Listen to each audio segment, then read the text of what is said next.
How's it going, Comedy Calendar fam? It's Art Roche here, and we are in a remote studio doing a remote interview with one of South Florida's hottest comedians. Everybody in the Comedy Calendar fam, please put your hands together for the very funny Elizabeth Brunot. Hey y'all, it's Elizabeth. Elizabeth, thank you so much for joining us. I know it's going to be a little bit of an impromptu interview. They're seeing me on camera right now. I'm going to be adding an image, a beautiful image for you, because I know I got you on the road. Thank you so much for joining us, and thank you so much for calling in and being willing to do this interview with us. Right off the top, I want to make sure that everybody in South Florida knows that August 7th at 7:30 at the Fort Lauderdale Improv, Elizabeth Brunot is going to be doing a one night only back here home in South Florida, just for us, the South Florida group. Guys, you cannot miss this opportunity to see her. She has been ripping things apart all over the world. She's been ripping things apart online, and now you get to hear from her directly. Elizabeth, if you could tell us, please, what can the fans expect August 7th at your show in Fort Lauderdale? First of all, thank you so much for having me. And yes, I cannot wait to see y'all August 7th at the Fort Lauderdale Improv. So when you come to an Elizabeth is Funny show, you basically get the live version of who I already am online. You're gonna get raw comedy about my life, about the struggles growing up in my household, about being a wife, how everybody thinks it's amazing, but sometimes it's really not. About being a mother and an entrepreneur. I have jokes about all of that. Basically, what I'm trying to say is my life is a joke, like for real. You have such a good energy, and everyone. So I've only been working at the Miami Improv for about a year, and everyone at the Improv I think has already met you, has already had an experience with you, and is a big fan of you. I think one of the things that makes you kind of really special, especially here in South Florida, is you are a true South Florida comedian. If I understand correctly, you were born in Haiti and you moved here to Miami as a young child. Yes, I came here at 9 years old from Haiti. No, I did not come on no boat. I definitely rode on a plane. For all the people that want to make jokes about that, I came here and I lived in Liberty City for a while, which is where Pedro comes in because I lived around nothing but Hispanic people. And I've told this story before, like a lot of people love the way that I do the accent. They're like, "Do you really speak Spanish?" And I'm like, "No, I just lived around them for so long." And Pedro is really based off of my next door neighbor. He was a mechanic, and the way I act as Pedro is exactly what I saw growing up. So I kind of just took all of that in and it just helped me out now in my comedy. I love the voices. I love the accents and the personalities that you can play. It reminds me a lot of like Mike Yard. I'm not sure if you're familiar with him, but years ago he did a with Obama was Latino skit online, and I mean Yeah. you could tell that he had lived amongst Dominicans for a long time because he had their mannerisms down. He had so many things down, and you can see that when you do these voices, it comes from a place of love and respect and admiration, which is so cool to see. Something that's really cool and really Thank South you. Florida because you embody that in so many good ways. I want to ask you. Thank I you. know, like I said, you were born in Haiti. You grew up here in South Florida. I was born in Brazil, and I grew up here in South Florida. I came when I was 8 years old, so I very much understand that dynamic of kind of riding the line between multiple cultures. You've taken your comedy now, and you've taken it everywhere. I mean, you've been on the road. You've been doing a tour. Can you tell us a little bit about the tour and how it's been going? Yeah, I mean, right now we're kind of towards the end of it for the year. But I started out in Orlando, then we went to New York. So I hit a lot of cities, and honestly, when I started it, I had no idea it was gonna do as well as it did. And y'all know out there that I'm a strong believer in God and everything like that. So I kind of just the opportunity presented itself, and fear kind of wanted me to say no, but I was like, you know what?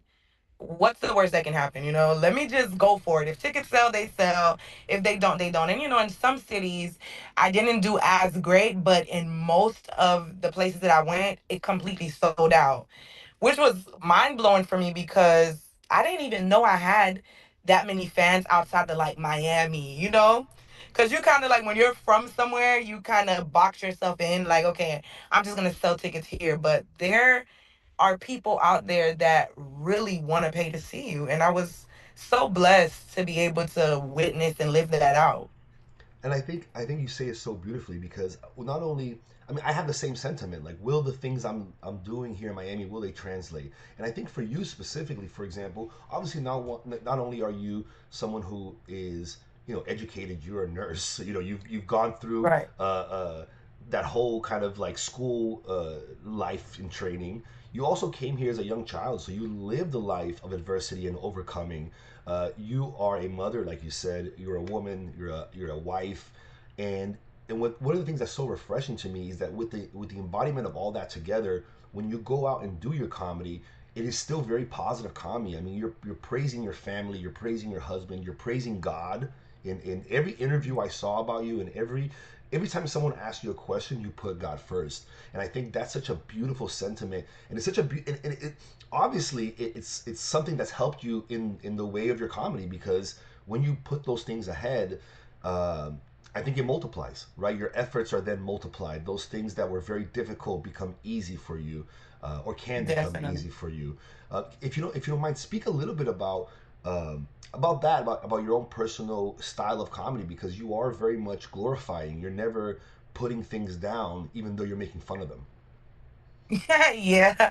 I mean, honestly, it took me a little while to get to this point because at first, I don't know if you know, like, we pay attention to like other female comedians, and I'm not talking down on anybody, but a lot of times women comics feel like they have to over sexualize everything. Like, it has to be about sex and sucking this and doing this. And it's like, when I first started, I kind of started off that way. But because I am a God fearing woman, I've given my life over to God. It was like, okay, even though I love doing comedy, for me, nothing is as important as my relationship with God. So it was like, yes, I would get on stage, and, because He's given me the gift, I'm able to always perform. Like, even though sometimes I'm scared as hell, but I'm still able to do what I have to do, and people love it. But it was like after the shows, I would get so convicted because I'm like, how am I on one hand talking about God, but on the other hand, I'm over here talking about, oh yeah, this coochie popping this. You get what I'm saying? I do. So people didn't understand why I had got missing for a while. I didn't do comedy for like a good year, and it was because I was just fasting and just breaking my flesh to that because I knew that I was able to do it without cursing, without talking about sex and all of that. And there's still a way that you can talk about sex but not make it be so vulgar. You get what I'm saying? Yeah. So I took a while off just to work on my craft and to see where it would still be relatable, but I could still represent God in the right way and not feel horrible after my shows. So I was able to do that, and ever since then I always trust him and I put him first, and it always works out for me. Such a beautiful sentiment because a lot of people would have just, if they were finding success doing something that they made them feel uncomfortable, they would have gotten just really good at doing the thing that's uncomfortable. And instead, you Yeah. found a lane and you found a way to turn that into your style. I mean, it's a very beautiful thing. I mean, the way you speak about your husband on stage, the way you speak about his family, even, is very, very beautiful. And it's very nice and refreshing to be in a comedy show and see people be elevated. It really is special. Like in my case, for example, I started doing comedy because my mother passed away. It was one of the things that kind of triggered me, and I have never felt Sorry to that hear that. thank you so much. I have never felt, oh, I have not yet felt as a comedian that I am talented enough to talk about that subject on stage because I feel that I would minimize it and maybe make fun of it in a way that's not really, I want to find humor in it, but I just don't feel the diligence to be able to address it Yeah. yet. So I respect that sentiment of like, hey, I am a woman, I'm a powerful woman, and I want to project beauty and power without making us the most derivative thing, which is what everybody falls to, which is what that first level comedian, even as a guy, a first level comedian, we're going to talk about our penis, we're going to talk about, it's like that. It's those same things. Yeah. And as comedians, once, and I can see the maturity in you to put the work in to really elevate your craft. And again, not really anybody else is doing this. So you're creating your own lane for Miami, for women, for Haitians, for, you know what I mean? Like, it's just, you're really chopping down the bush and bushwhacking for all of us and creating a path that never existed. So I really appreciate that. Thank you so much. Thank you. I think for the most part, if I could just say something else too, I think that people really underestimate just reading your word a lot. Because one question that I always get is like, how do you manage? Like, how are you able to do all of this stuff? And I'm like, if y'all think that I'm doing it by my own strength, then you're crazy. Because my strength, want to go to sleep. Like, I want to go to bed. But I really read the Bible, and it literally tells you if you meditate on that, you'll have good success. And that's literally the only recipe. Like, that's all I do. Let me ask you, there's no more powerful word than the word of God. So it's really, really, again, it's refreshing. I've interviewed a lot of comedians. Very, very dope to hear. That being said, to really hear you have, I don't know, be true to yourself. It's a beautiful sentiment. I want to ask you. I know you have a podcast. It's called In the Meantime Podcast. Tell the public here in South Florida a little bit about it and where they can catch it. Okay, so In the Meantime podcast is on YouTube, of course, and you can catch us also on Instagram and TikTok at In the Meantime Podcast 7. That started, honestly, I've been trying to do this podcast for like 3 years. I tried a couple years ago, but I just didn't really have the time. And sometimes just because you have an idea doesn't mean you have to execute it right then and there. But this year, everything just kind of fell into place for me where all I got to do is literally show up. Everything else is set up. I have a whole room, and I have my videographers. They edit, they do everything for me. So all I got to do is show up and record. And I just talk about my real life testimony. I keep it transparent. If you know me, you know I'm going to talk about everything that I've been through with no shame because I'm really over it, and I feel like your story is really your blessing. It's really what God has given you to open doors for you because you never know how much people can relate to what you went through that you may have felt like was a burden is actually what God is going to use to bless you. I mean, I couldn't have said it better myself. I'm telling you, you're not only an inspirational, you're an aspirational comedian. I mean, as a comedian, as a comedy fan, you make me feel like comedy's only gonna get better. You make me feel like the scene will get better, and it's really, really cool. It's a very refreshing. It's very refreshing to be able to talk to someone who has that positive outlook on everything that's going on their own lives and in the comedy scene. I know we have a short amount of time together today, so I want to make sure I ask a couple more things. Number one is, did you start doing comedy here in South Florida, like in Miami, South Florida area? Yes, yes, I did. My very first show was actually at the Miami Improv. One of the Yeah, new that was face. the first time I ever got on stage. It was one of the new faces. No, I was at, Success Junior. Yes. The Haitian comic. I was on his show. I had started doing. That's when I started kind of blowing up on Instagram, and he was like, "Yo, have you ever done stand up?" And I was like, "No, but I always dreamed of doing it." And he was like, "All right, well, come out. We're gonna throw you on stage." And literally just threw me out there.